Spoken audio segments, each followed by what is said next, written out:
Minasan, ohayou gozaimasu. Minna Nihongo wa kono Go Sensei desu.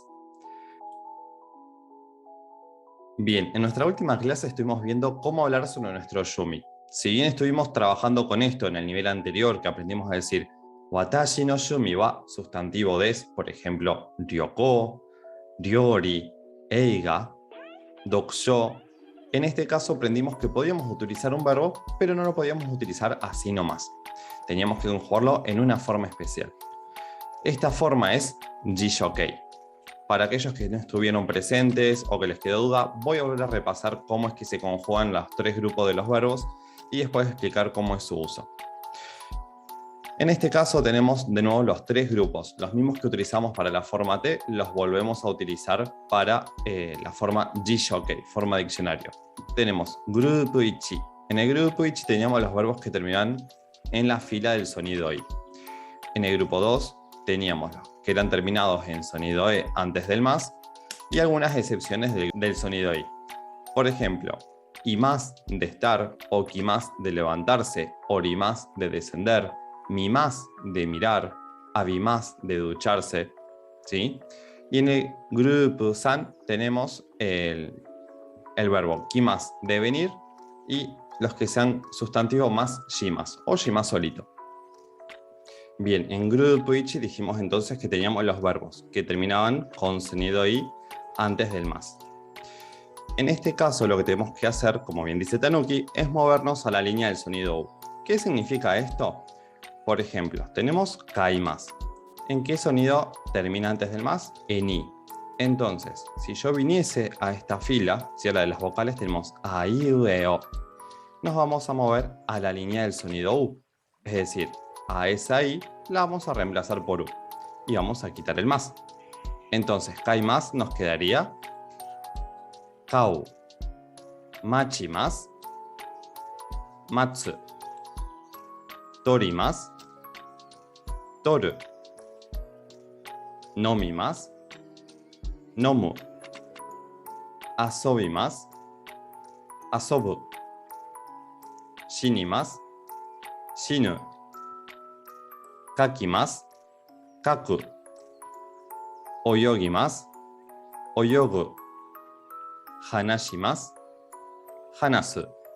En este grupo no tenemos ninguna excepción como fue con la forma T, que el ikimas se conjuga de otra manera, ¿sí? En este caso todos los verbos siguen esta regla. Nos movemos del sonido i al sonido u y quitamos el más.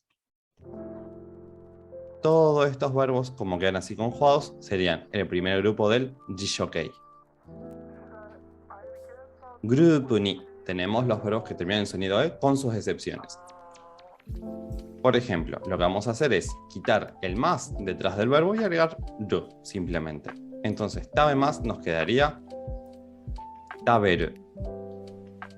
Mise más, miseru. Ne más, neru. Oki más de levantarse, que es una excepción, ¿cómo nos queda? Muy bien, nos queda okiru. ¿Sí?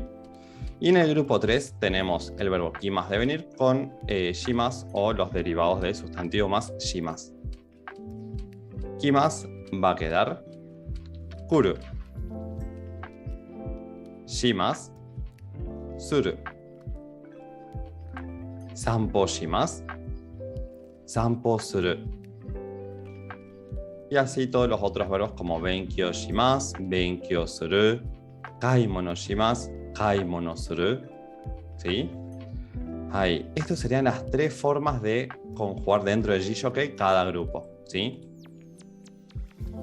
Bien, nosotros sabíamos decir, por ejemplo, watashi no shumi wa dokusho desu.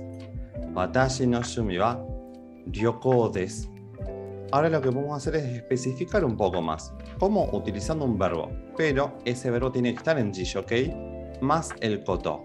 ¿Por qué? Porque esta estructura, verbo jishokei más koto, gramaticalmente funciona como un sustantivo. Es decir, nosotros tenemos que sustantivar el verbo para poderlo utilizar dentro de la oración. ¿Sí? En este caso, si yo utilizase el verbo como lo veníamos utilizando, por ejemplo, watashi no shumi wa ho no yomimasu, que lo solían decir bastante. Lo que pasa ahí es que el yomimas ya está conjugado. Está conjugado como si fuese en presente. Es como si yo dijese, mi hobby es leo libros. No tiene sentido. Pasa lo mismo en el japonés. Entonces, para poderlo utilizar, lo que tengo que hacer es como si fuese pasar una especie de infinitivo. Watashi no shumi wa hou no yomu koto desu. Hou no yomu koto desu. Mi hobby es leer libros o el leer libros. ¿Sí? Le pueden agregar ese el al principio como para que les quede un poco más fácil de darse cuenta cuándo es que lleva el koto y el verbo en forma jisho la oración. Entonces, tenemos a Aiko y tenemos a Gus. Aiko sensei no shumi wa ongaku o kiku koto desu. Gus sensei no shumi wa hou no yomu koto desu. ¿Sí? Recuerden que el verbo tiene que estar en jishokei seguido del koto. Si no está el koto, está mal gramaticalmente. ¿Sí? En el caso que no se acuerden, utilizan un sustantivo en vez de todo esto. Pero gramaticalmente, verbo jishokei más koto va a funcionar siempre, siempre, siempre como un sustantivo, ya que el koto lo que está haciendo es sustantivar al verbo, para que yo lo pueda utilizar dentro de una oración como un sustantivo. Veamos otros ejemplos. Watashi no shumi wa. La primera acción era ryori o tsukurimasu. Tsukurimasu es del grupo 1. Entonces, ¿cómo quedará? Muy bien, tsukuru. Watashi no shumi wa ryori o tsukuru koto desu. Ryori o tsukuru koto desu. A la derecha, sacar fotos como se decía. Hai, shashi no torimasu. Torimasu es del grupo 1. Entonces, ¿cómo queda? Muy bien, queda como toru. Entonces, watashi no shumi wa shashi no toru koto desu. En el caso de abajo, tenemos al chico jugando videojuegos. Este es el sensei. Y quedaría gemu o suru. Gemu o suru koto desu. Y por último, mirar películas como se decía. Hai, sou desu. Eiga o mimasu. Mimasu es del grupo 2, ¿sí? Es una excepción. En este caso, nos quedaría watashi no shumi wa eiga o miru koto desu. ¿Sí?